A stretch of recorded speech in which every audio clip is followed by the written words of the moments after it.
Governor, and thank you for reminding us that this is really work of the heart and the mind, and we need to bring them both equally into our work together. So next we have the pleasure of welcoming the Secretary of State, Sarah Copeland-Hanses, to the stage. Sarah, thank you so much for being here. We really appreciate it.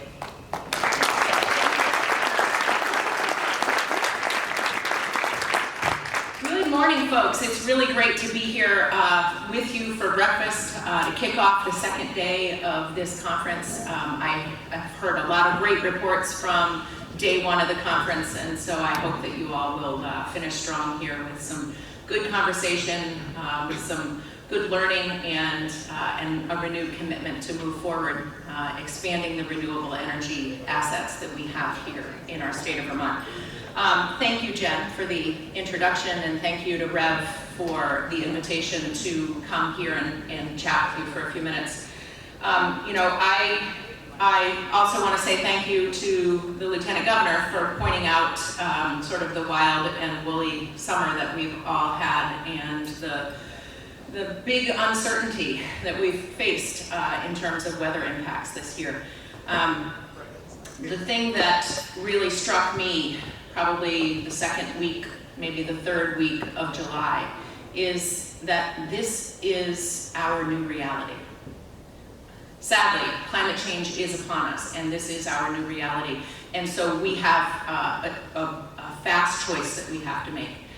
I happen to believe that every person has a role to play in helping us stave off climate change and slow the pace of change that we're all facing. Each one of us as individuals can choose what we are able to do and can do in terms of our transportation, in terms of our homes. Each of you, industry leaders, has work that you can do to help mitigate climate change, to help transition to renewable sources. And so as I was contemplating, what is it that every person needs to do, I was thinking back, well, what are the things that I've done as a state legislator, as a climate leader? And so I went back and looked back at my notes from 2019, when the legislature dove headlong into climate action. And I bring that up. I know it seems like ancient history because we've had a whole global pandemic between then and now, but it wasn't too long before that moment in time when if you walked into one of the House or Senate leadership chambers and said, I want to introduce a bill on climate change and I want you to help me get it passed, the leaders would kick you out of the door and say, climate change is not a winning topic, we are not going to discuss this, get out of my office. I've had it said to me.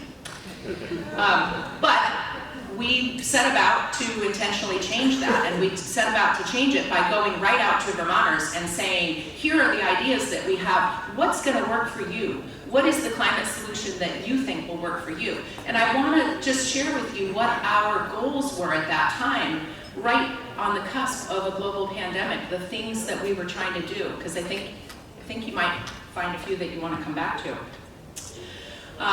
Of course, we were talking about Transportation and Climate Initiative. This is the multi-state negotiation that was underway to help us reduce our carbon emissions in the transportation sector. We were talking about workforce and weatherization, right? We need more builders who know how to weatherize homes so that the homes that we're building new are more efficient, and so that we can retrofit our older homes. Burn less fuel, and that's a really good start. Move into renewable energy for your heat source, that's even better. We were also talking about this really wild concept that we should tell Efficiency Vermont that your core mission now, at this moment in time, is to reduce greenhouse gas emissions.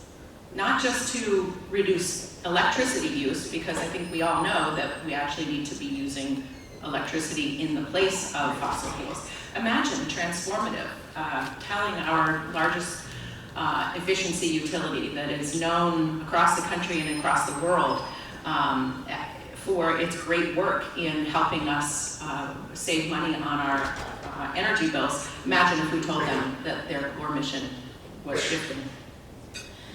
The Global Warming Solutions Act was also on that list, right? And that is the one really big win that I'm going to come back to, because there's something better that we should be doing there. And then, of course, we had also talked in 2019 about moving a 100% renewable energy standard. And that's the big thing that I want us to come back to in the context of where we're going next, because if we can't move to 100% renewable energy, it doesn't matter that I'm driving an electric vehicle if when I plug it in, the power is being generated by solar, or excuse me, by coal or by some other fossil fuel plant far, far away. So we need to come back to the renewable energy standard. However, I started by talking about how every person has a role to play. How many of you are on your energy committee in your town? Excellent, I love it. Of course, there's going to be a lot of you in this room. It's a perfect place for you to be. So how many of you are legislators in this room? Excellent, got a couple legislators. Make sure that you pick their brains after. They're the ones who have already signed up for this task, but they might be able to help you identify some other legislators who could use some more education. We also have several statewide elected leaders. We've got the lieutenant governor, and then batting cleanup will be Treasurer Pichek after this. But there's a statewide leader who has an outsized role that he could play in the climate conversation.